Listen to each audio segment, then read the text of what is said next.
And we are live. What's going on, everybody? Welcome back to another live stream here on the channel. The third Film Stocked Live, the third Monday in a row of doing this new little show with the new format. But hope everyone is doing well. It is the day before the 4th of July here in America. And that's pretty much what we're working with. It was a lackluster weekend at the box office, possibly.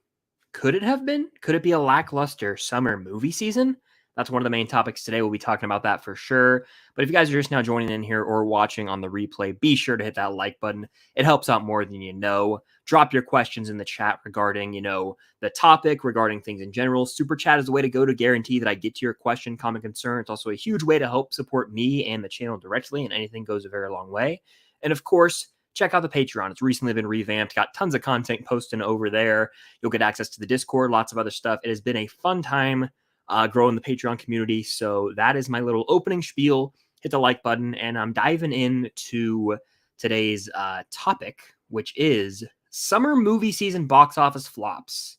In fact, is this summer movie season a failure so far? Look, I'll be honest. Guardians 3 did really well. I checked; it's close to 850 million worldwide, which is impressive. That's a little less than Volume 2, but it outperformed Volume 1. It's on pace to, $850 million is a lot of damn money worldwide. So that movie's doing well. Then you got Spider-Man Across the Spider-Verse, which just crossed 600 million worldwide. That's a hit, especially for an animated movie. And then you've got, Super Mario Bros., but that wasn't summer. And even the two movies I just mentioned are like early in the summer. A lot of people are still in school when these movies come out. So it's interesting to me that some of the biggest tentpole films like The Flash, Transformers, Indiana Jones have bigger budgets and have been underperforming. Now, they haven't been making flat out nothing at the box office. They're making some money, but they're underperforming. And it's now, I'm asking the question. I'm definitely going to get to this in the chat. We'll talk about this for a good bit. Why do you think that summer movies, the big ones, have been underperforming? Do you think it's competition? Do you think it's just quality of movie? I'm really interested to dive into that because Indiana Jones: The Dial of Destiny just came out this past weekend. I believe it did about 60 million domestic, but with a budget that's not ideal. And then you've got The Flash, which in its third week at the box office dropped from I think it made maybe 5 mil domestic. That's disgraceful. In fact, I was reading an article saying that The Flash might go down as the outright biggest box office flop in the history of Warner Bros. I don't want to say that's 100% correct because I need to read more into that, but that's insane that the movie's underperforming at that level. Craziness. So yeah, I don't know what's going on. And then that poses the question as we look ahead to July. I mean, there's unlimited potential with July. You've got a new Mission Impossible movie. You've got Oppenheimer. You've got Barbie. So with the July slate, is there going to be more flops down the line? I know I think Mission Impossible is probably going to win the box office. If I had to guess for July, that could open to damn near 90, 100 million domestic. But then you've got Oppenheimer and Barbie coming out the same weekend. And I honestly fear for Oppenheimer. I love Christopher Nolan, but it's an R-rated, darker drama, 3 hours. I think Barbie probably wins the box office battle that weekend. So it's going to be real interesting to see if the summer movie season as a whole, especially as we transition into August, you've got Blue Beetle. If there's a lot of big flops, it's unfortunate for theaters. It's unfortunate for these studios. And it's honestly unfortunate for us because even if you don't like a movie, I still want to see movies succeed as a whole. So let's just dive into that. Let's talk all about that right now in the chat. And discuss, the current state of summer movie season. Is why are movies underperforming? Let's talk about that. So Brady, how you doing? Welcome. Frankie Beastmaker, what's good? Connor, how you doing? Main Gamer, enjoy Dial on round 2. Where are we at? Sorry, just catching up in the bit here in the chat. And yes, I did hit 80,000 subscribers here on YouTube, so thank you guys all for the kind words in the chat. It means a lot. The next goal is 100,000 subscribers. That is the next big goal. I am going to do everything in my power to hopefully reach that, and I appreciate your support along the way, along the journey. It's been a hell of a ride so far, and I'm going to keep at it. So let's do this thing. Connor says, how do you like my new profile picture?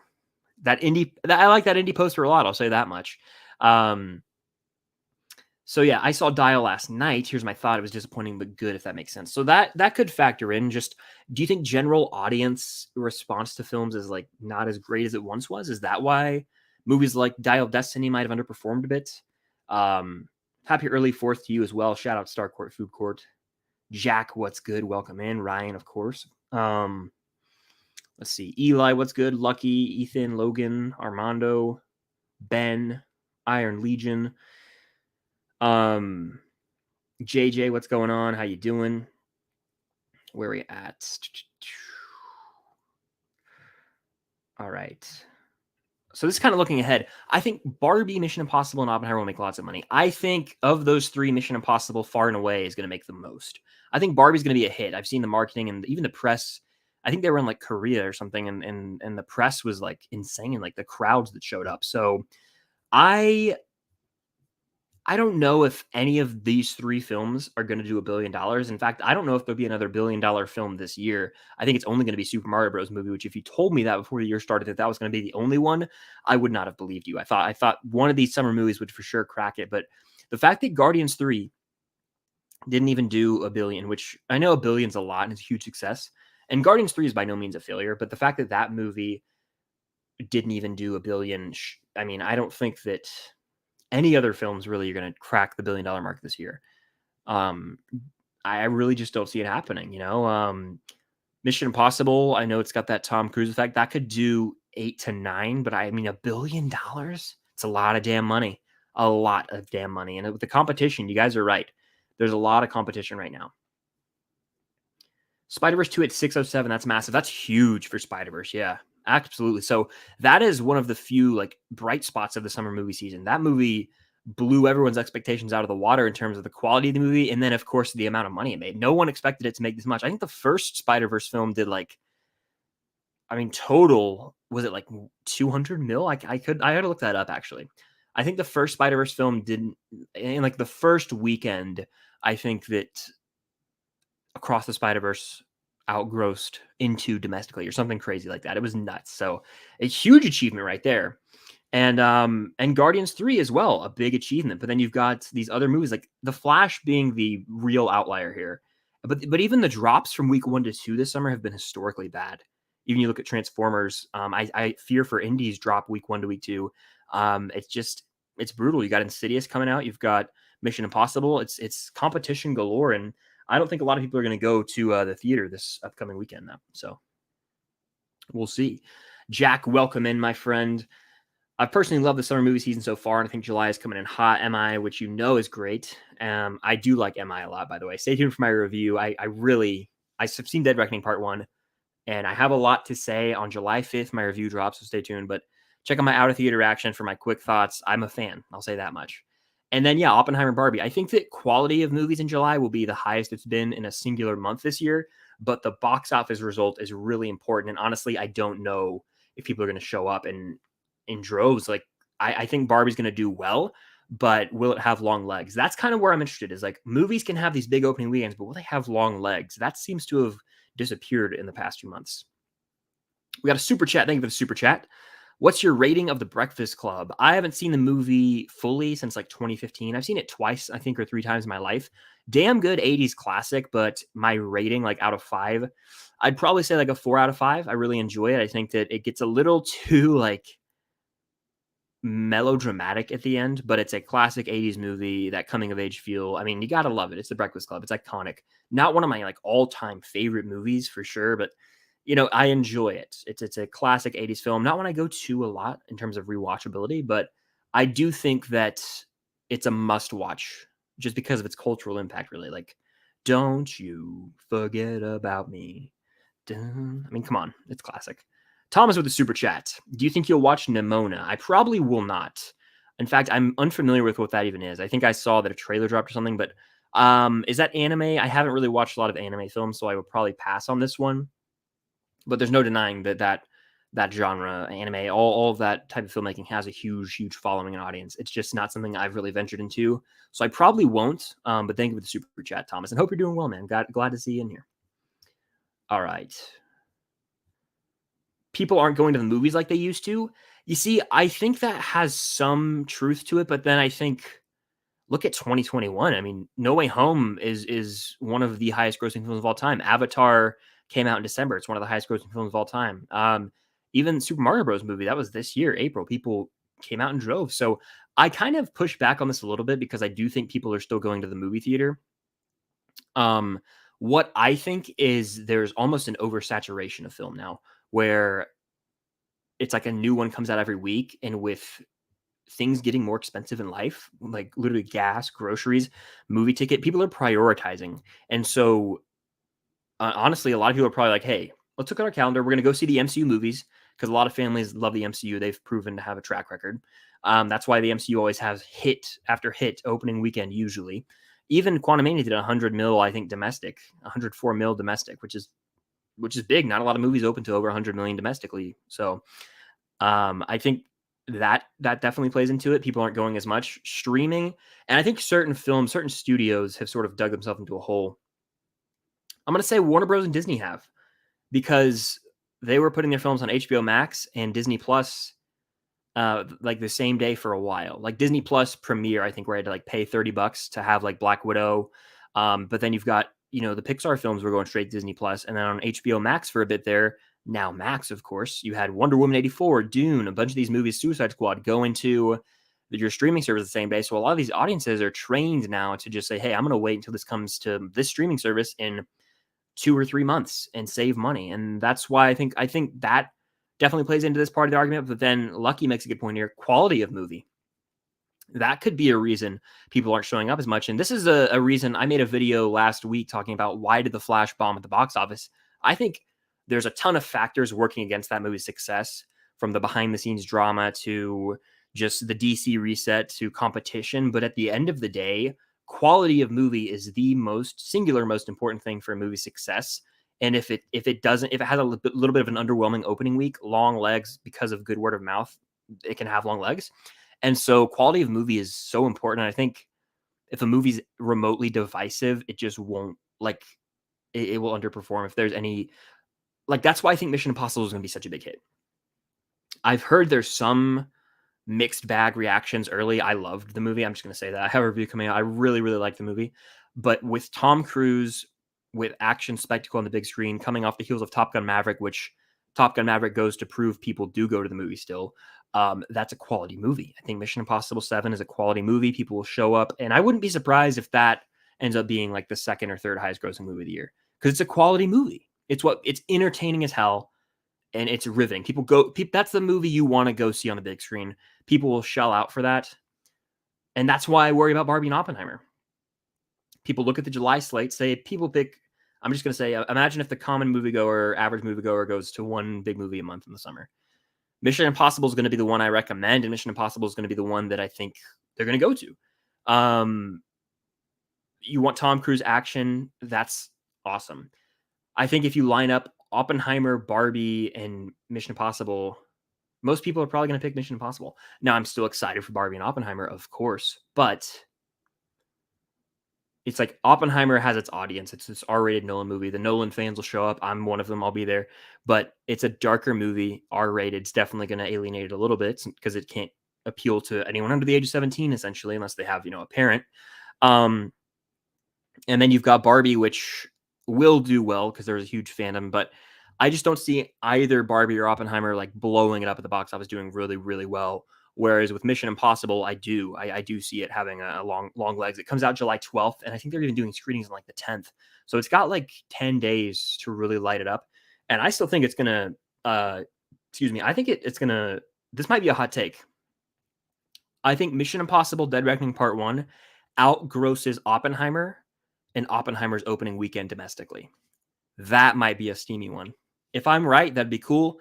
But I mean, I really think Oppenheimer is going to do 40 tops. And I think Mission Impossible is probably going to do 40 or 50. I think there's like the drop off week 1 to 2, like it will be minimal. I think Mission Impossible is going to do really well at the box office. That's just my opinion. I could be wrong, but there you have it. Quality of movie, huge factor. No denying it. Thank you for the super chat, Semper. Thoughts on the tears in the rain speech from Blade Runner? I haven't seen Blade Runner, but I know that scene you're talking about. I I've seen like the shot of it and like montages of iconic moments from movies. I know I haven't seen Blade Runner. What? Yeah, I know I haven't. So maybe I'll watch it one day. I have no desire to watch it, and I'm not even anti Blade Runner. I'm sure it's a great movie. I just don't know if it's my cup of tea. That's why I haven't watched it. Seriously, I've heard that from people I trust from years of my life have watched Blade Runner, and they're like, it's not all that. And knowing what you enjoy, you probably won't like this one. So I just avoided it. So I've avoided it. But I mean, I've seen a clip from it, and it was a beautifully shot scene. And I'm sure if I really watched the movie, I would be like, oh, that's amazing. But that scene in particular, but I haven't seen it. But thank you for the super chat. Matt, what's good?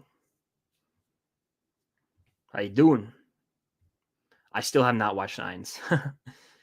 Oh, Reed Richards makes a good point here. It could be overhype. Comments on how good the movies are. This one in particular, I think, goes to The Flash. I also think that there's always hype for every movie that comes out. Like pretty much every single movie has hype before it comes out. So like, yeah, that could definitely play into it. But at the same time, I feel like literally every movie, if there's early reactions, someone's gonna praise it to the high heavens just because they saw it early and they just want to praise it. So I don't know. I think that was more so an issue with The Flash than other movies, but that is abysmal. I believe this is referring to the Flash's week 3 performance. 100%, it was totally abysmal and frankly awful. Quality of movie, lack of interest, poor marketing, and the actors behind those movies is a big reason for the amount of flops we've gotten. This is probably very, very true. Lack of interest is a big one. I mean, a lot of people anymore, we live in an era where we're getting content so much on streaming services in the movie theater. If a movie doesn't look amazing and it doesn't have like a big movie star, people aren't going to go see it. And I think that's why The Flash might have bombed. Like, really and truly, I know The Flash is a big name character from the comics and everything. Who is selling that movie? Like, people really do. You have to really think about audiences. They like Tom Cruise is a face they know and love. They're going to go see it. I don't know if people are going to go see a movie with Ezra Miller as the main. Like, no one really know. A lot of people still don't even know who Ezra Miller is, by the way. And my Wi-Fi looks like it might be acting up right now, so apologies if it is. But yeah, like Ezra Miller being a star at the box office, that's never been a thing. I don't know. It's weird. I have realized this year that going to the theater is an amazing experience. Yeah, depending on the audience. I want to chime in here. I think that people have been assholes more than ever this year in particular in the theater. I mean, I'd say out of every 3 movies I go to, someone is being disruptive, whether that is a group of idiots, like 13-year-old idiots running around just trying to like shining their phone flashlight, yelling out, trying to be funny, or some idiots talking the whole movie or answering a phone call. Like this has all happened to me this year, recently even. So it's fortunate that usually it's on my round 2 of movies, like the second viewing when people have been total a-holes. Like the second viewing for Spider-Verse for me, the situation I just described before, like younger teenagers, probably like middle school, were like the second to front row, and they were like running around on their phone, like setting off their phone flashlight. They thought they were like hilarious. And it was like, I was like, I'm really proud of myself because I don't think I was ever like that in a movie theater. Like if I went to the movies when I was 13, 14, I was like locked in to the movie. So that people forgot how to act in the movie theater, I think they really did. So it's a bummer, but a lot of people were like, to hell with going out to the movie. I'm just going to watch it at home. That's what I think. That's a huge factor people probably sleep on, is the fact that people don't know how to act in a movie theater anymore. Thomas with another super chat. It's not anime. It's a great animated film. I might prefer it to Spider-Man Across the Spider-Verse. It's on streaming. It has great visuals. Well, that's good to know. I would have to watch D&D first, though. I know that, Thomas, you've requested I watch that movie, and pretty much everyone I know who's seen D&D has been like, dude, you got to watch D&D. I mean, the list goes on and on. A handful of people, I mean, 3, 4, 5. I just thought of 5 people who said you got to watch D&D. So I will watch D&D. I can't guarantee I'll watch Nimona. I'd have to look into it. I don't know, but might prefer to Spider-Man Across Spider-Verse. That's high praise. I love Spider-Verse, so we'll see. Philly D with the super chat. Thank you. The Nun 2 and Final Destination 6 are apparently set to come out this year. Interested on how they will do, and John Wick 4 or the new Mission Impossible. Okay, let me address the first part of your question. This is going to branch off. And by the way, I want Film Stock Live to kind of be all over the place. Like, obviously, we have some structured topics talking about the summer movie season and box office, but I love getting questions like this, just kind of going all over the place. There's not really a set in stone structure. So I appreciate you guys being here. It's fun, but let's talk about everything. So real quick, I am on a horror kick right now. If you guys know me, I've said probably for 3 years, however long since I started doing live streams, I'm like, I don't watch demonic horror. And that has finally been changed. I have ventured into a new realm of movie watching for me. If you follow me on Letterboxd, you can see my thoughts, but I watched the Insidious movies, all 4 of them. Leading up to the 5th movie, which I'm going to see this week. I'll do a review and have a ranking of the Insidious movies. But I am fascinated with this genre now. So the reason that I thought of that was The Nun is I'm going to watch the Conjuring movies. Finally. I know people have requested that for a while, but I'm finally going to watch the Conjuring movies. And I just think I like James Wan as a director so much. I've always loved Saw, but his work on Insidious 1 and 2, like, he's a brilliant horror director, and he's got this ability to build tension like no other. So I'm excited for The Conjuring. And I know The Nun and I think Annabelle are part of that universe, so those would probably be required watches as well. And then to answer the back half of that with Final Destination 6, I don't know if that movie's actually going to come out this year. My prediction would be 24. But I am pumped. I'm pumped. I think John Watts is attached to do some, I think, part of the story or the script. I'm ready. And I enjoy all the Final Destination movies, even though this 4th one is garbage. 1 and 2 are good. 5 is really solid. 3 is all right, but the worst one is 4. 4 stinks. But anyway, I'm interested to see how they do as well. I think it might be smart to put some of those movies like on a streaming service the same day.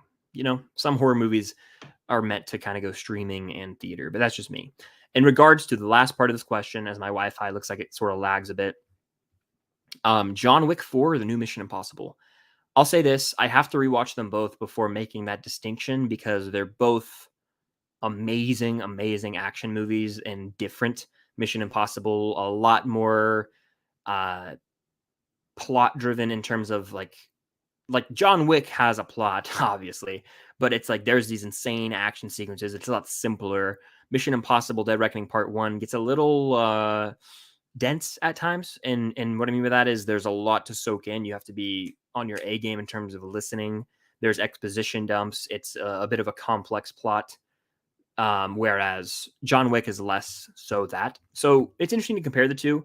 I'll have to literally watch them both again to make the distinction, but they're both some of my favorites of the year, to say the least. So thank you for that super chat, Philly D. Thank you. And again, super chat's the way to go to guarantee I get right to your question, your comment, or concern. It's also a huge way to help support me and the channel. Anything goes a long way. All right, water break. By the way, I'm probably doing a Twitch live stream later today, so if you guys want to be there, watch me play Spider-Man, maybe some Fall Guys, my Twitch is linked down below, so feel free to give that a follow. Okay. Movies today are horrible, Richard says. Some of them are honestly really bad, so I can't argue. Marvel is essentially the box office champ. I would have to agree. They consistently have proven it. Nick M just got back from Dial of Destiny. It was fine. It didn't make me mad, but it also didn't wow me. It's just kind of right there in the middle. Probably not one I would rewatch very often. That's valid. I think that it's sort of a more middle of the road movie for me right now as well. So I totally see where you're coming from. I have a lot of issues with it. I have a full spoiler review airing out my grievances with the film, but I enjoy a lot of elements of it at the same time. So it's a movie that over time, I'm interested. It's kind of ironic actually, because time is such a big factor in Dial of Destiny. I'm interested to see over time how if my thoughts change on the movie. Do I like it more or less? Only time will tell, but glad to hear that you enjoyed it somewhat at least. Barbie will probably flop. I don't know about that, but we'll see. I think it'll win the weekend. I fear Blue Beetle will flop. I kind of fear the same thing. And again, I love Sholo Marduena, who plays Blue Beetle in the film, but I'm nervous. I don't know. DC in general, if the Flash, this is my point for the Blue Beetle flop potential. If the Flash with Michael Keaton's Batman, Supergirl, and Flash at the forefront flops this hard, can Blue Beetle succeed. I mean, even Shazam is a sequel to an established character, and that movie flopped. I think people are really done with DC. They might be in for a rude awakening for the next multiple theatrical releases, and honestly, it's the DCEU's fault. The failure from 2013 onward of just failing and losing audiences left and right. It's not ideal. It's hard to come back from that. James Gunn could do it, but again, it's just really bleak when you look at the future of DC right now. Network 98, what's good? I disagree. I don't think they should cancel Blue Beetle. I think they should still drop it because I mean, early buzz is that it's actually a pretty good movie. And I believe the character is going to be one of the DCU characters, like James Gunn's universe. So I don't think they should cancel Blue Beetle. I do think that it might be beneficial to cancel. I mean, it might be beneficial to move it, but they can't. But like, imagine if they moved that to the holiday season, because it's like this coming of age sort of movie. Maybe more people would go see it in the theater with their family on like Christmas time, and then just bump Aquaman. Because does DC even have anything coming out next year? I guess the reason they're putting Aquaman 2 at Christmas is because the first one came out around then. It did $1 billion, but that's not happening this time around. Let's see. Summer season has been too stuffed. That's definitely valid.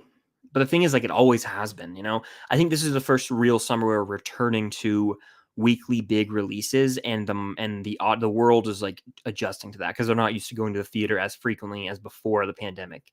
So that's kind of, I think, plays a bit of a role in it as well. Jack says, I think with the product we've gotten over the past few years, such as MCU/Endgame, if you aren't an insane blockbuster, you're falling behind. Although I just love movies and don't agree with it. Yeah, I know what you mean. Like, for example, Shazam! Fury of the Gods, decent enough movie, but it didn't really push the boundary for DC or superhero films, so it flopped. Same with The Flash. Like, if a movie isn't outstanding, it's not gonna land. Like, Spider-Verse is a great movie. It's done over $600 million. Guardians 3 is a great movie, and it's close to $1 billion. So I think a movie has to be amazing nowadays to really make that much money. Marketing definitely goes into it, but I think people are going to find out that a movie's coming out some way or another, and whether that's through a friend or whatever, within the first few weeks, most people who are remotely online will know a movie's out in theaters. It's then like some people will just never go see anything. So you have to factor that in. Like, it's just crazy, honestly. It's crazy. So I don't know how I feel. It sucks, but yeah, you're right. If it's not like this insanely great hyped up movie, it's usually going to flop, but that's the outlier with The Flash. You would have thought it did 100 mil domestic opening, and that was not the case. So I think that movie was genuinely boycotted. And that's just because of DC again and the behind the scenes drama. It's craziness. Thomas says, could you do an EDR Red Band trailer reaction, Demonic Horror? I've never even heard of that. Is that a real movie? I've never heard of that. So I don't know. I may not. Probably would have to pass on that. It sounds like something that's just insane. I don't even know. I might have to look that up after, but that sounds like a wild one. We got Taco Bell in the house, by the way. If you guys don't know, this is a callback to a long time ago. All the fast food restaurants, someone who's dedicated to switch accounts would just come in here and be Taco Bell, Burger King, KFC. It was a wild time. So welcome back, Taco Bell, after the long hiatus. Where we at? Yep, it has been stuff. I know I talked about that, but it has been. There's Burger King too. Yep, there you go. Crystal Skull is 790, so Dial could do around 850. Unlikely. In fact, I've seen that with the 60 mil domestic opening, it might not even crack 400 worldwide. I saw that somewhere. I don't know if there's any, validity to that, but I doubt. I don't know. I think if Dial no way. There's no way Dial of Destiny does 850. I think that it's week 1 to week 2 drop, unfortunately, will be pretty large, and it's kind of just going to fizzle out. And it'll be on Disney Plus. If I had to guess, it's July 3rd right now. Movie came out June 30th. So let's call it by the end of September, or by the end of October, Dial of Destiny will be on Disney Plus for sure. It's the reason. It's a ton of reasons. Competition, movie quality, ticket prices are the highest they've ever been. So for average moviegoers, they are probably only seeing movies they really want to see. 100%. And that's kind of going back to my point I made earlier, where the MCU has established that track record of you're probably going to get a quality enough time and a lot of. And you know what? Let's be honest. They have their claws are sunk so deep into a lot of us hardcore fans who have been there since the beginning. We're going to keep going because it's like an event at this point. So event movies, that might be the answer. Kind of going back to what Jack mentioned about like insane blockbuster. That's what I was looking for. Event movies are likely to be box office hits. That's why I think, Super Mario Bros. Movie became an event through social media. I think a film circulation on social media is huge to how it has long legs. That movie was memed. That movie everyone was talking about it. And then I look at No Way Home, same thing. Top Gun Maverick, same thing. Avatar, I think, is a weird outlier because I don't personally know many people who actually saw that movie in theaters. So that one's, I don't know. That one always baffles me. But yeah, if it's not like an event movie, people are kind of like, okay, I don't know about this. Like there was a point in my life where I would go to the movies 10 to 12 times a year, and that was a lot for me. So I kind of just have a mindset. Like now I see a lot more things I'm on the fence about because, hey, I can talk about them with you guys. And I'm more interested now just in seeing more movies. But yeah, you're right. A lot of things have built-in fandoms. There's always going to be people who show up for those movies. But at the same time, people have probably looked ahead to 2024 already and are like, oh, there's only like 5 movies I'm seeing this year. So I do agree. And the ticket price does not help. And then you want to add in more fuel to the fire. People being assholes in the theater does not help. Trust me. It sucks when people are just totally ruining the movie. And it happens, unfortunately, a lot. By the way, 71 people in here. Welcome in, everybody. Hope you're having a good Monday. Hit that like button. Super chat's the way to go to guarantee I get to your question, your comment, your concern. And check out the Patreon link down below. We're having a lot of fun over there. Lots of cool perks, extra vids, Discord. Check it out.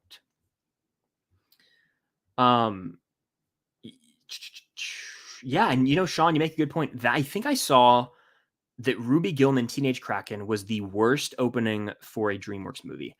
We got a new DreamWorks movie, Indiana Jones, this is all within the span of about 2 or 3 weeks.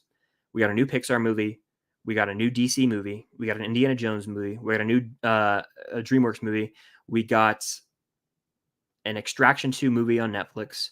We have shows like The Bear dropping new seasons on Hulu. Like there's an insane amount of content to consume right now. And I think that really that probably is a big factor. It's like an overcorrection almost after the pandemic, but who knows?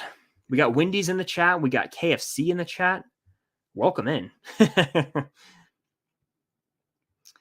With all of the rumors, I feel like there's still hope for John Krasinski. I honestly appreciate the support. At the end of that comment, thank you. I honestly, I've given up hope on Krasinski coming in. I think he's out. I think I've come to the realization that they literally just brought him in because it was a cool fan theory, and I think he's fully out, and it hurts me because I love John Krasinski in that role, and I don't think he was given a fair go. But it's a bummer. What can you do? Anyway, am I even? Let me check something real quick. My Wi-Fi logo keeps popping up. Can you guys hear me? My Wi-Fi logo is popping up, and it's like, is something wrong with the Wi-Fi? Let me just check and see if I like. Okay, no, it looks fine. I think it's just a little glitchy at times, so my apologies. But yeah, I think Oppenheimer taking up the premium formats from Mission Impossible will be factors. Yeah, I agree. I mean, what's weird to me is why is Oppenheimer having a 3-week stint in IMAX? The general population would rather see Mission Impossible in IMAX. That's a movie that I think is more meant for IMAX than Oppenheimer. Oppenheimer, there's going to be cool scenes that are like definitely like catered to IMAX, but I think Mission Impossible has like riveting moments that really need to be seen in IMAX, and Oppenheimer not as much. I haven't seen Oppenheimer yet, but that's just how I feel. So it's a little weird. I do think that the lack of IMAX for Mission Impossible could definitely impact its box office. It's long legs.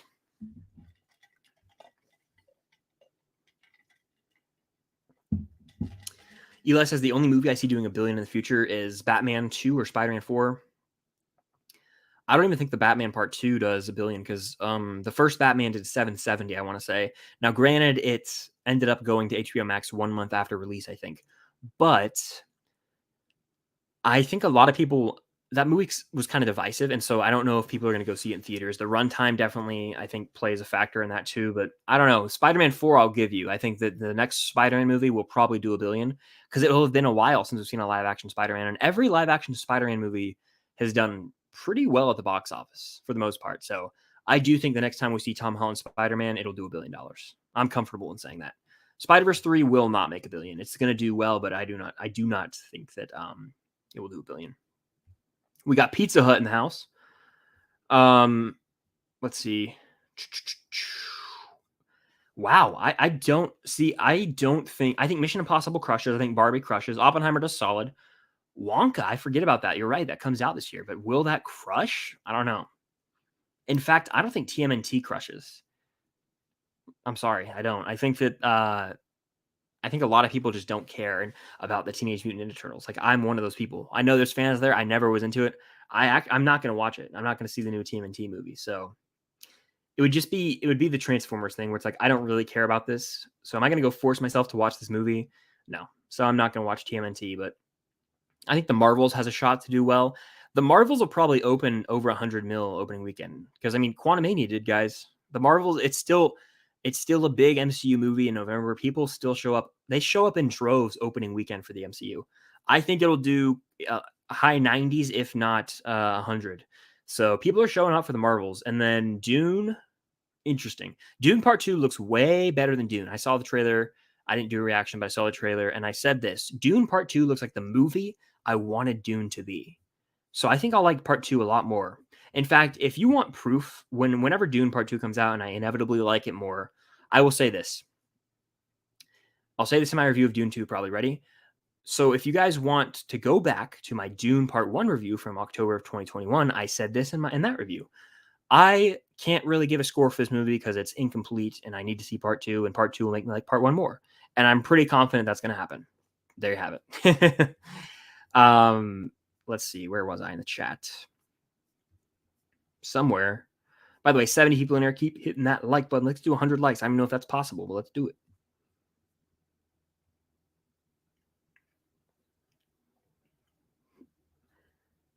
Hello there, Green Bean. How you doing? Where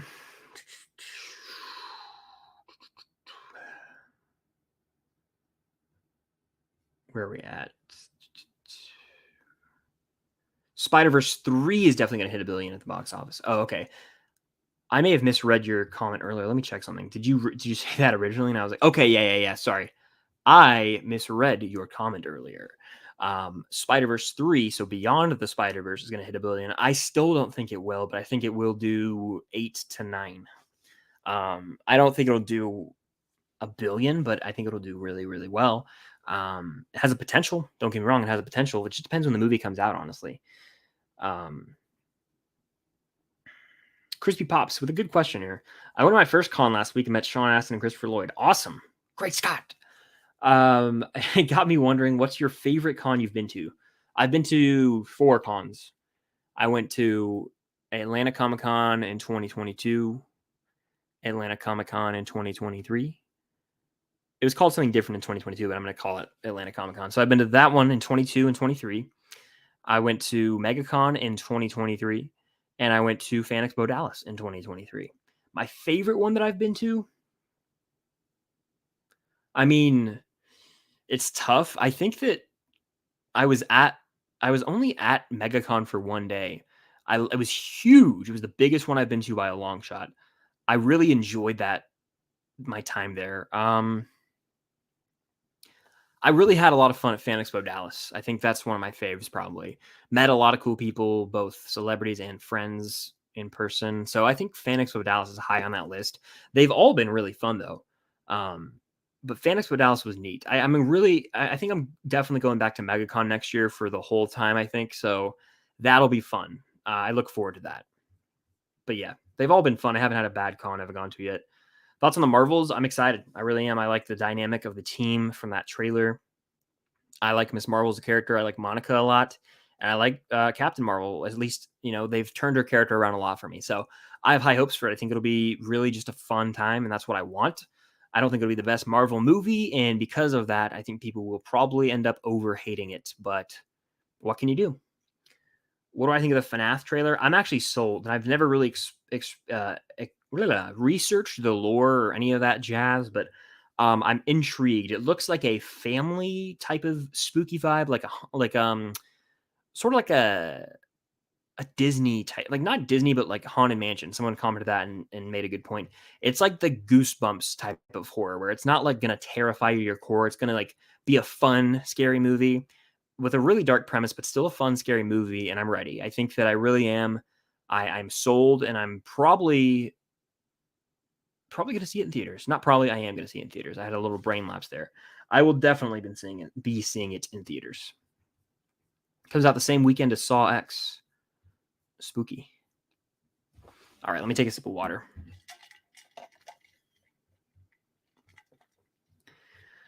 Okay, cool. It's animation style of, okay, that makes sense. Yes, stay tuned for the Insidious content. I will be doing a ranking of the movies like I hinted at earlier and a review. So I have Insidious content coming. I'm a fan of the franchise. I honestly, 1 and 2 are some of the better horror movies I've seen in a long damn time. 3 was bad, and then I have thoughts on 4 as well, and 5 I'm seeing this week. So stay tuned. People had enough of Hollywood? Possible, very possible. A lot of people are definitely kind of over it. Tickets cost way too much. Don't get me started on snacks. Very valid. Ellie says, am I the only one who didn't like the almost kill scene in Guardians 3? It annoyed me and took me out of the film. I think they should have scrapped it altogether. It wasn't needed. What are your thoughts? I guess I can talk about this, yeah, because, I mean, the movie's been out for 2 months now. Yeah, I didn't... One of my...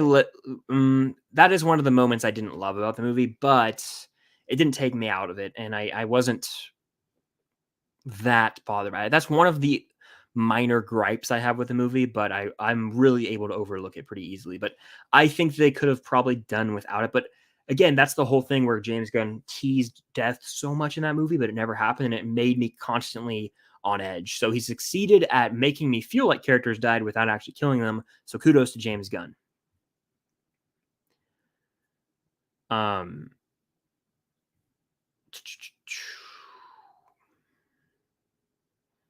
I'm down for this. In fact, I hope this opens the door for more 80s icons being cast in the season. I think they could go out with a bang and really get like a team. Like I've said this in a recent video.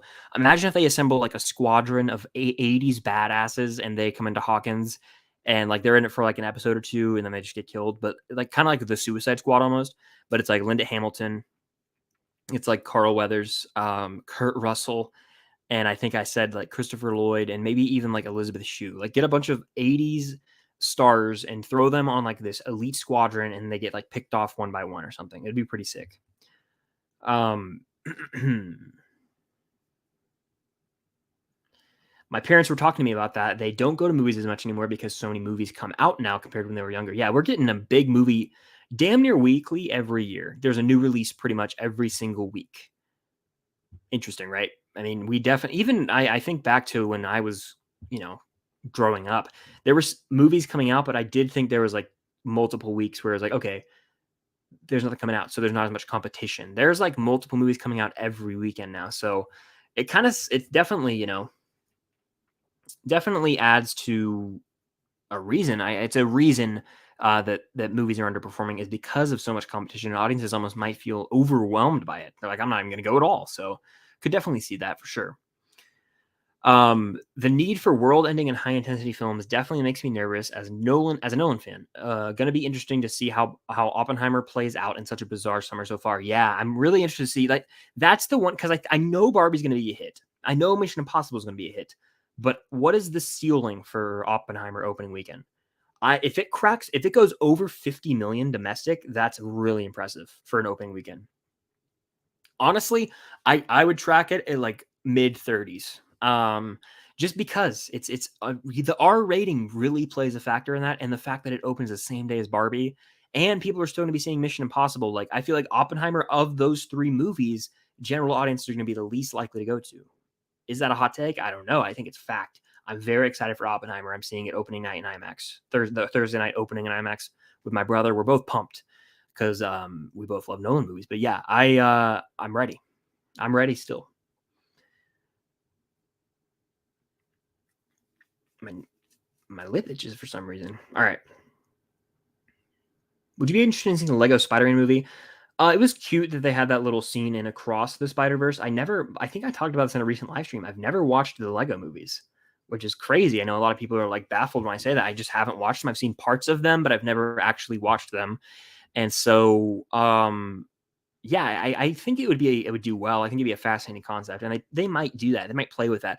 Lego is something that seems to be a hit, like generationally speaking. Everyone just enjoys Lego, and so they could probably do a Lego Spidey movie. They could probably do a Lego Avengers movie. They could do a Lego anything, and it would probably do pretty well. All right, where was I in the chat? Let's see. Where was I in this chat? Here we go. All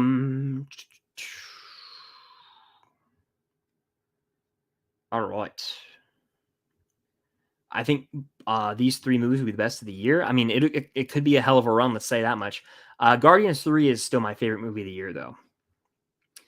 We have an episode filmed. It should be out by the end of the week. It's being edited right now. But we do have a new episode of Unusual Couple coming out this week. It's been filmed.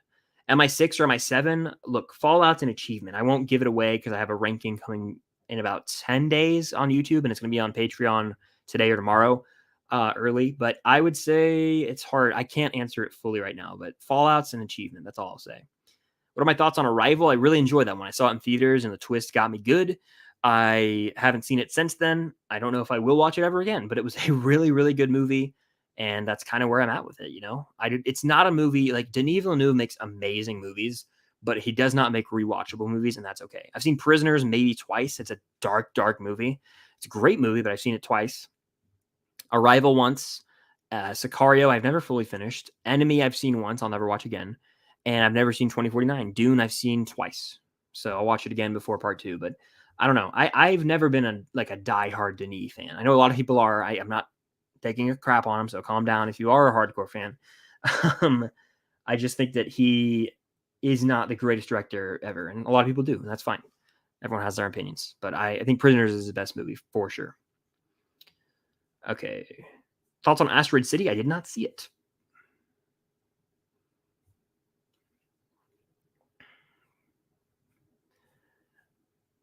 Yeah, studios, I mean, it's weird how much money's being spent on some of these films when it's like there's no way they're going to make all their money back and then some. Like again, I love Indiana Jones, but it's crazy how much money was put into that film. And I read about it, and a lot of movies that were in production in COVID, like it cost a lot of money to keep them going because of like all of the tests and it was just it was a strain really to keep the film up and running during the pandemic. So that's why I think Dial of Destiny kind of got screwed budget wise, but still, even then, there's a lot of CGI in the movie that was not necessary in my opinion. So I don't know how these budgets keep getting greenlit for some of these movies. It actually baffles me. It really does.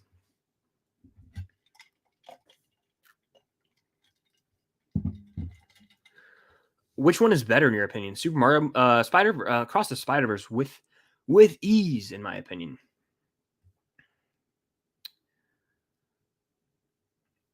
So with you on the rise and disruptive, fans can't get a decent experience into the movies in the last 6 months. Yeah. People have been just assholes lately. And it bugs me. I know back in the day, they used to have the ushers like walk in the movie like twice during the movie. And I feel like that kind of kept people alert more. But now, yeah, it's like no one really cares. It seems like audiences don't even care about the movie they're going to pay to watch anymore. Like the people next to me when I saw Dial of Destiny round 2 were like talking like a lot of the movie, like just leaning over and just talking. Like, what are you doing? Watch the movie. And they were like on top of each other. It was like one of those recliners where like they were like had lifted the arm thing up and they were like barely paying attention to the movie. I was like, you just get a room, like leave, please. Let's see. I've never had a bad experience in the movies. Well, consider yourself very lucky because a lot of times people are just assholes and it sucks, but it is what it is, I guess, right? We can't I mean, it just happens a lot. It happens a lot. And it's unfortunate and it definitely deters people from wanting to go back to the movie theater.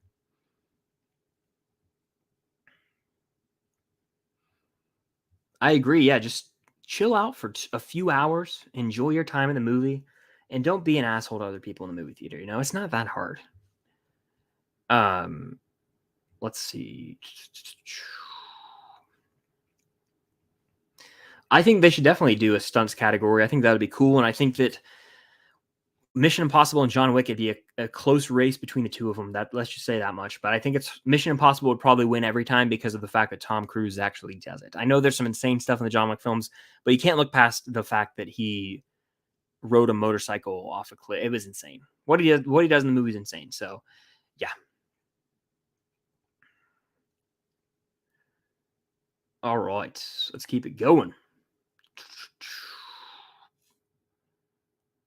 Yeah, horror movies usually do make money. You're very right about that. Final Destination, especially. We haven't had a Final Destination movie in a while. That movie will do well. So you're right about that. Horror movies have their audience, and they aren't the most expensive to make. So very, very valid. What's my favorite Tarantino movie? Well, you watched two damn good movies for the first time yesterday. Let me say that much. My favorite's Once Upon a Time in Hollywood. It's my personal favorite Tarantino movie. It's just such a vibe. It's a hangout movie. It's funny as hell, and it goes crazy in the final 30 minutes. I love that movie. Me and my friends quote it all the time.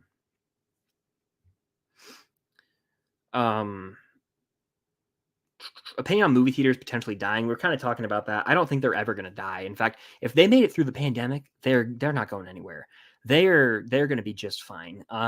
Because you still get those Avatars, those No Way Homes, those Top Gun Mavericks, the Super Mario Bros. Movie. Even like I think we still have a lot of big box office hits this year. It's just the summer movie season has been a little lackluster, historically speaking, when you compare the numbers to other films and franchises, or just like Transformers and Indiana Jones and The Flash all underperformed, but they still made some money, you know? So people are still going out to the movies. I think the movie theaters are still probably making a lot of money now compared to what they were making, right? So off snacks and concessions, all that stuff. So yeah, I don't know. I think they'll never die, but if they ever do die, or excuse me, the most that would ever happen is that they would only have like the big blockbusters in theaters, and like a movie like Asteroid City that just came out would just go straight to streaming or something like that.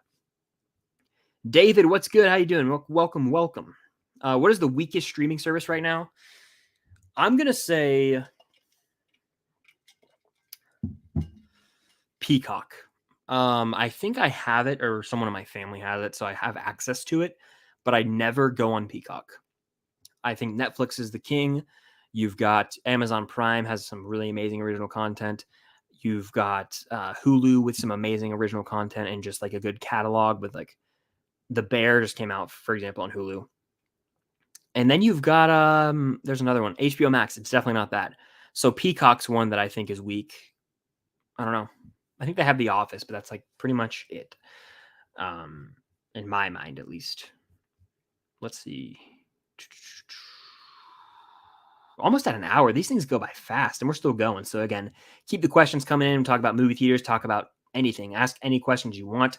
Super chat's the way to go to guarantee that I get to that. It's also a way to help support the channel. And again, check out the Patreon link down below. Your support goes a long way. Got extra content over there. The Discord. It's a lot of fun. Check it out. Yeah, there's only been a few big hits. That's the weird thing, is there's only been a few big hits, and I don't know. So we'll see. We'll see what the next big one is. Is it going to be Barbie? Is it going to be Mission Impossible? My money is on Mission Impossible.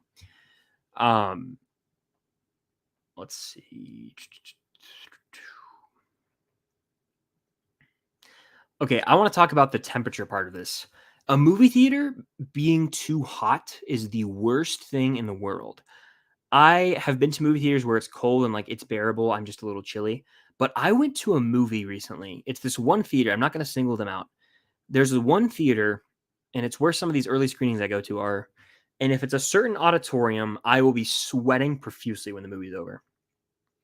There's no airflow.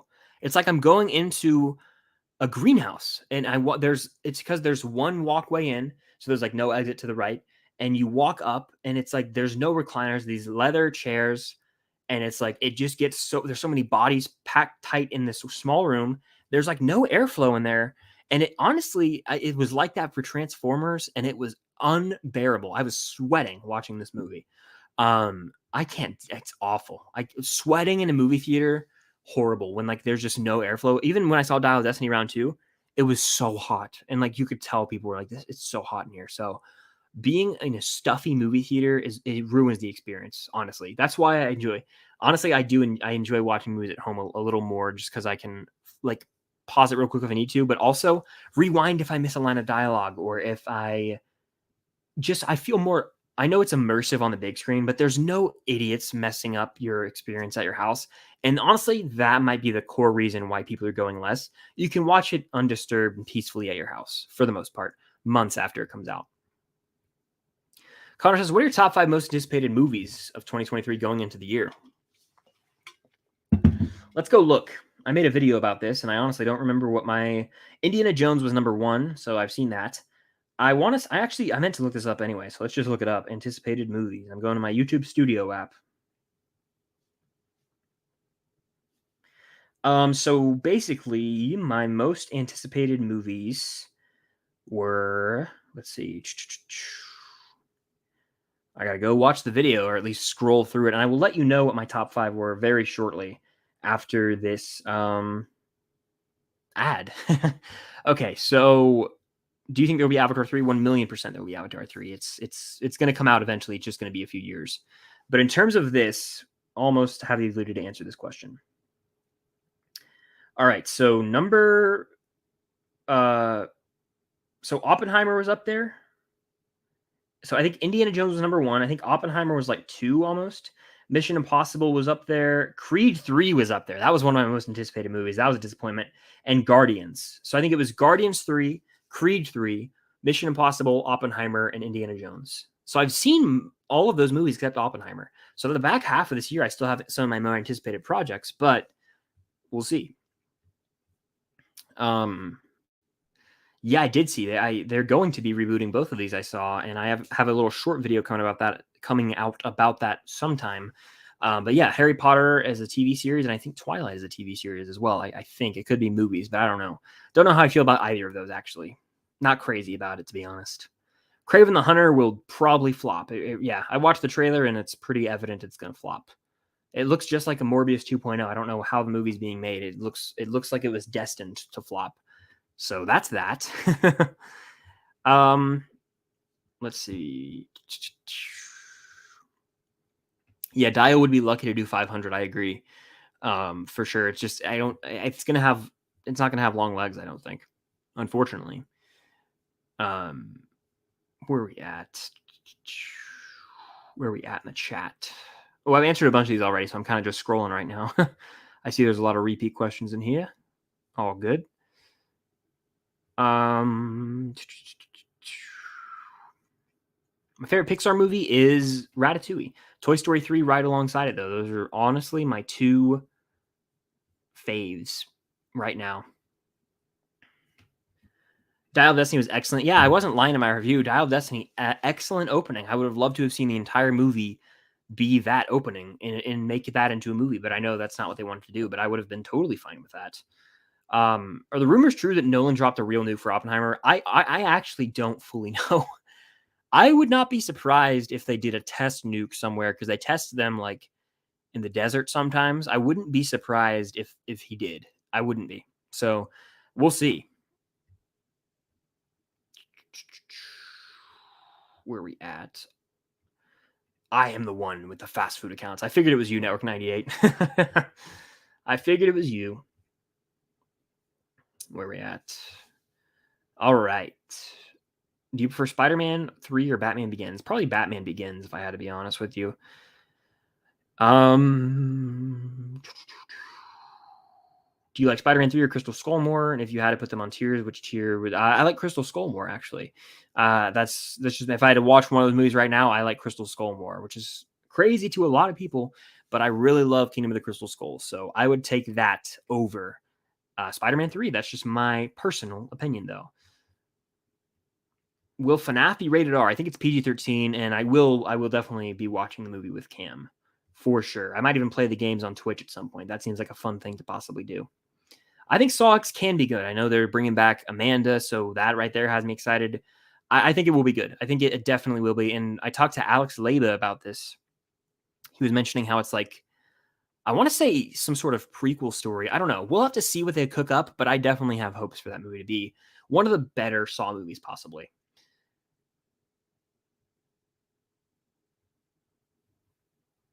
This is funny. Before I saw the movie, I watched your review for No Hard Feelings. During the movie, all I could think of was you and Cam's review and your personality. Yeah, it was funny because in the review, I said we kind of have very similar traits to these two characters, and I guess that ranged true. So that's funny because we definitely were thinking that in a movie. We kept nudging each other, being like, "This is something you would say," or "This is something you would do." Because I'm more anxious, and Andrew Barth Feldman's character is, and Cam's very cut and dry and says it how it is, and that's how Jennifer Lawrence's character is in the movie. So it's pretty funny. That's cool. Okay, let's see. If you're a fan of Indiana Jones, 100%. If you're not an Indiana Jones fan, I don't know. I don't know if it's worth seeing if you haven't even seen the other movies. But if you enjoy the other four movies or even some of them, I think it is definitely worth seeing on the big screen because it has some really great Indiana Jones moments. Yeah, it's sort of a mixed bag at times for me, but I think there's a lot of enjoyment to be had. So I do think if you are a fan specifically of Indiana Jones, I think it's worth seeing in theaters. All right. Yeah, Oppenheimer's 3 hours long. I see people talking about that in the chat. That kind of could hinder the viewing experience for some people, I definitely think. Um, where we at? Honestly, not excited for the Marvels. Didn't look that good to me. I thought it looked pretty interesting. I like the premise for sure.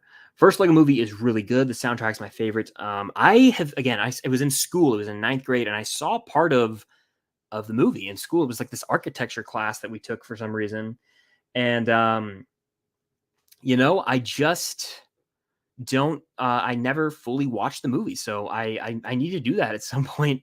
I just haven't. I don't know why. So if you guys think I should watch the Lego movie, let me know, and I'll add it to the ever growing list because I got a big old watch list going right now, and that is on that. That's on the watch list.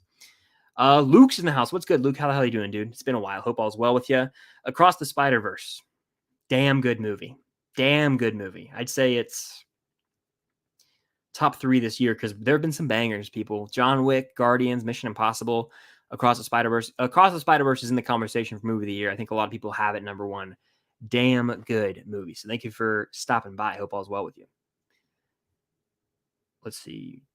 Did you think Guardians 3 was better than Spider-Verse? I did. I actually did, yeah. Mm-hmm. I prefer it. Just, yeah. I see that question in here a few times, actually, but yes. Dial, I think there's video proof of me saying Dial would rise. Like before the movie came out, I was fired up because people were like, "Oh, it's gonna suck," and I was like, "This is a bad place for it to premiere." And I think once more general audiences and critics see it, it'll go up. And I think I said it would get up to the 60s. I think, and it did. So there you have it. It's fresh. um, yo, Ewan, what's good? How the hell you doing, bro? Hope all's well with you, man. AK, have you watched Ozark? I have.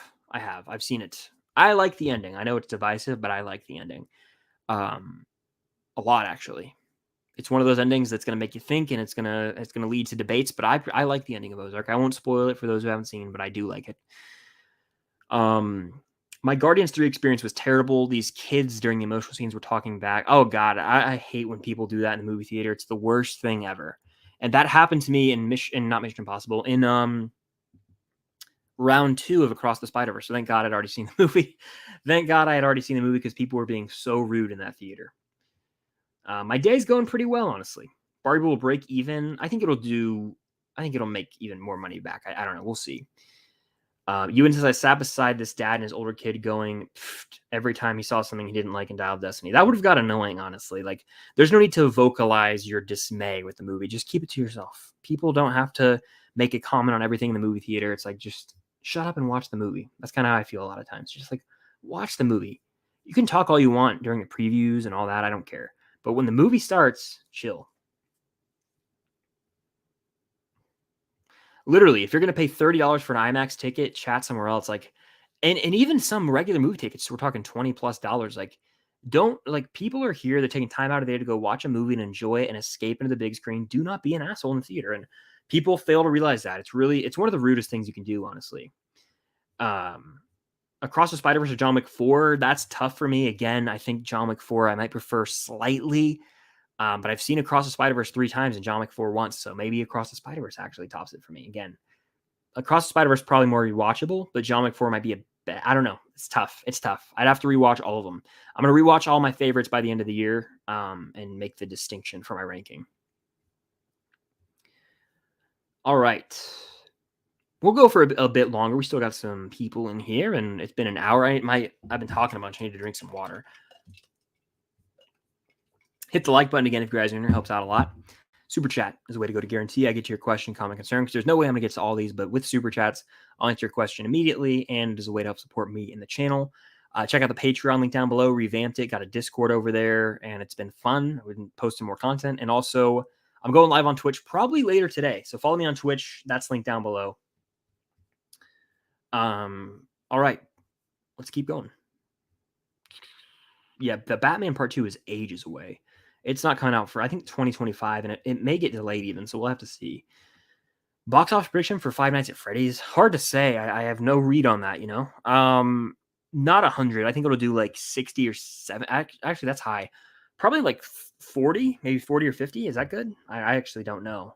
40 to 50 seems appropriate, but I don't know. I can't gauge this fandom. I know there's huge online, so it could do even more than that, but 40 to 50 seems right about now, at least. I don't know. I haven't picked up a Criterion in well over a year now.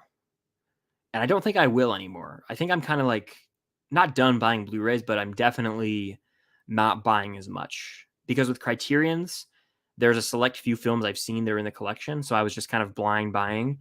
And I'm not doing that anymore, really. So I probably will not be picking up any Criterions for the foreseeable future. For example, the budget of 20 mil, Conjuring made through. Yeah, real impressive. And I think I saw that Insidious made 100 million off of like a $1.5 million budget, which is insane. Guardians 3 is my favorite movie of the year so far. It's going to be hard for that one to be topped, honestly. Opinions on Amazing Spider-Man 3. It doesn't exist, but I would love if it did. I would love to have a third film with Andrew. Even though we kind of got that in No Way Home, I would still love to see it.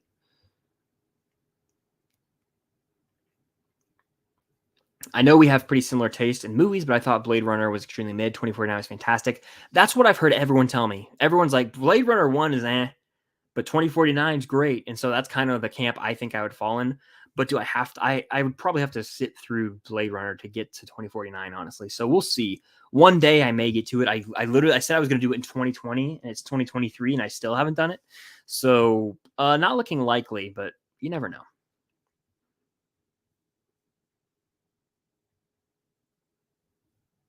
Yep. Cable or physical copy. It's an endless access. Pretty. You could also like pirating. Also, people don't talk about that. A lot of people pirate movies, so you just there's so many factors working against movie success at the box office right now. It's unfortunate.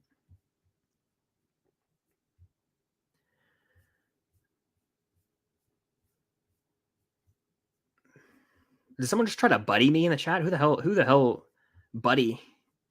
If you're trying to buddy me, I'm not going to respond to you. I'm just going to be real. Like, sorry to get all like serious, but like buddy, like who do you know? Buddy, like what are we doing? What are we doing? Weird. Anyway. Yeah, the June was literally it was a bloodbath for the box office. That was there's so much competition. Let's see. Sony, yes, 100% Richard. I don't know what they're doing. Sony needs to stop making these dumb villain films. Like, what is the vision for them? The thing that irks me is like, are they going to connect in something? They've teased that there's a Spider-Man in those films, but is there actually going to be a team up with Spider-Man? The thing that really gets me is the post-credit scene of Morbius drives me crazy. Like, what is going on? All right, they set up Vulture coming in with Morbius, and it makes no sense. None. It makes no sense. It goes against the rules of the spell that we saw in No Way Home and the reversal of that. It's honestly baffling that I think Kevin Feige was legitimately upset that Keaton's Vulture somehow ended up in that movie. Makes no sense. What's Venom's role? Is Morbius ever going to come back? It frustrates me talking about it. Madam Web and Craven are both coming out within, I think, October and February, and that honestly, if those movies flop or what, they're not gonna. It blows my mind. I'm honestly speechless. I have no clue why these movies are being made. I think they're canning some. I think El Muerto got canned or something. And yeah, so weird. Weird that those movies are still being greenlit, honestly. What's the first movie you remember seeing in theaters? It's a good question. I remember seeing Robots in theaters. Does anyone know what that movie is? Robots with Robin Williams and Ewan McGregor. That's one of my earlier memories. I think it came out in like 2005. Robots. I'm looking it up right now. Hold on. Yeah. So I remember seeing the preview for, when did that come out? It's only an hour and a half. Came out in 2005. What was the release date? It came out in March. Yep, that's it. Because I saw the preview for Revenge of the Sith because it came out 2 months before. So we saw the preview for Revenge of the Sith, and yeah, that's what I remember. I also remember Night at the Museum. These are some early ones. I think I saw Finding Nemo in theaters, but I'm a little less. I think that was one of the first movies I actually ever saw in theaters. So yeah, I those are some of the earlier ones for me. If The Little Mermaid makes more money than Indy 5, I'd be shocked. I think that could end up happening for sure, actually. I did hear about this upcoming Transformers movie. Transformers 1, is that what it's called? Something like that. I may check it out. I'm kind of done with Transformers personally. Let's see. Ooh, Listen, Keep, Burn. Raiders, March, Star Wars theme, Harry Potter theme. Note this includes the song being played in the movie If You Burn. Wow. I mean, that's just unfair. That's so unfair, actually. I can't answer this. I would probably have to say the most iconic is Star Wars, so I probably would have to keep that. Just because of how iconic it is, right? I mean, you got to have that for the opening crawl. Then I have to listen to or burn. Look, I mean,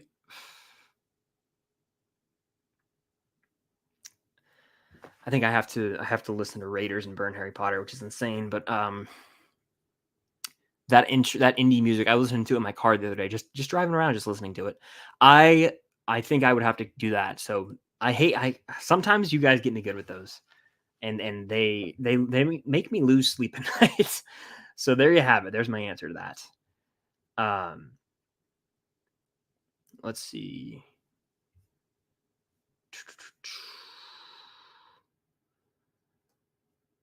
When is my ETA for Stranger Things 5? Like 2026 at this rate. I mean, it's going to take, and that's being generous.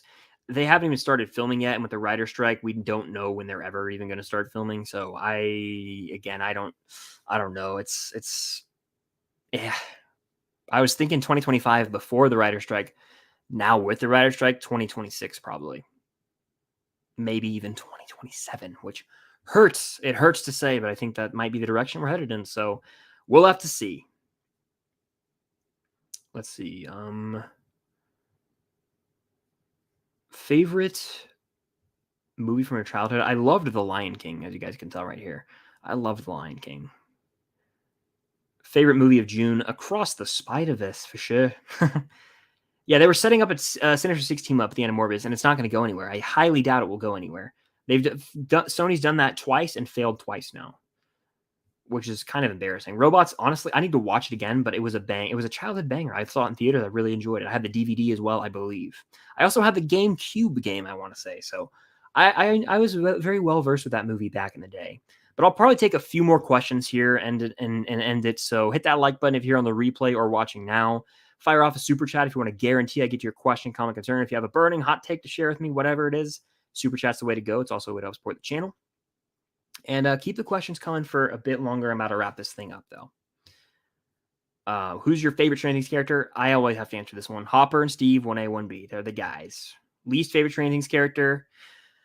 Man, I hate Angela in season 4. She's so despicable. I probably would have to say her, honestly. Indiana Jones out of 10, like a 6 to 6.5 out of 10, maybe. Has really enjoyable moments. At the same time, I have a lot of issues with it, but 6 to 6.5 means that about 60 to 65% of the movie I enjoyed, and the rest of it I didn't. So that's kind of where I lie with it, if that makes sense. How I Met Your Mother is a great sitcom. I love it. Thoughts on Ferris Bueller's Day Off? life moves pretty fast. If you don't stop and look around once in a while, you could miss it. It's a classic 80s movie. Again, not one I go to a lot. I don't rewatch a lot of those like 80s coming of age movies all that much, but it's a great, great movie. When do you think we get a Loki season 2 trailer? Well, I had predicted we're going to get it at San Diego Comic-Con, but it looks like no one's really going to San Diego Comic-Con. So, probably randomly, just on a random day. Like, I could see them doing it in like August. Like, whenever Secret Invasion ends, like the week after that, they'd be like, oh, here's a Loki trailer so you can have the next thing to look forward to. So, early August, maybe. Which I just remembered Ahsoka comes out next month. Crazy. What's your ranking of the Shrek movies? I've only seen the first 2. I like 2 better than 1, so that's my ranking. 2 and then 1. I've never watched any of the other ones. Favorite season of Stranger Things? Season 4. Thoughts on Joker 2? I will be tuned in. I will be watching it. I'm kind of cautiously optimistic because I think that it's a movie that never needed a sequel, but it made $1 billion, so of course it's getting one. I hope that it's unique and different and doesn't just feel like a cash grab, and I think it will be good, so we'll see. All right. Probably going to wrap this thing up very shortly. Let's see. I'll try and get like one more question in here.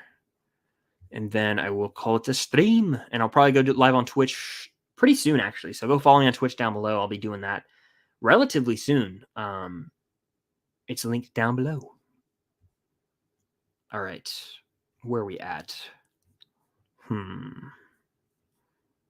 What are my thoughts on Beetlejuice? I think it's an all right movie. I did a reaction video for it on the channel, but I didn't love it. I think it's definitely a movie that it's a classic 80s movie. I'm not going to deny that, but it's not one of my personal favorites by any means. So that's kind of where I'm at with it. But we'll end the stream with this question from Jedi Connor.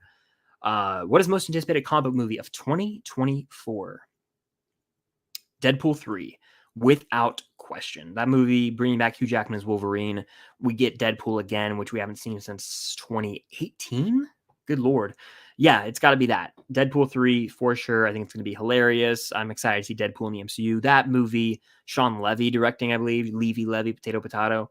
I think it's actually Sean Levy, I think. And I had said Levy originally. It's one of the two, and I really don't know if it matters, but I think it's Levy, actually. I don't know. Anyway, Deadpool 3. Deadpool 3, get around that trilogy wonderfully and introduce our boy, Deadpool and Wolverine, into the MCU. But that's going to do it for this live Q&A. Thank you all for joining in here, hanging out on this Monday. I should be live again sometime this week. And again, I'll have an Insidious ranking this weekend, an Insidious review, and a Mission Impossible review as well. I have a bunch of reviews coming this week, actually. So stay tuned for all that. Follow me on Twitch, link down below. I should be live on Twitch here within the hour. So if you want to keep the conversation going, Twitch is the way to go. Check out the Patreon, link down below. I can't say it enough. It's been a lot of fun revamping that. Anything goes a long way over there. And we got a Discord, extra videos, lots of fun stuff. So be sure to go check out the Twitch or give it a glance. And stay tuned for more content. I'll keep you guys updated on Instagram. All that is linked down below. But I appreciate you guys. And tomorrow's the 4th of July, so I probably won't have a stream on Twitch or YouTube, but I'll probably have some sort of video out. But that's all I got for you guys. Have a great rest of your day, and I'll see you on Twitch very, very soon. Follow me on Twitch @FilmStalked. Peace.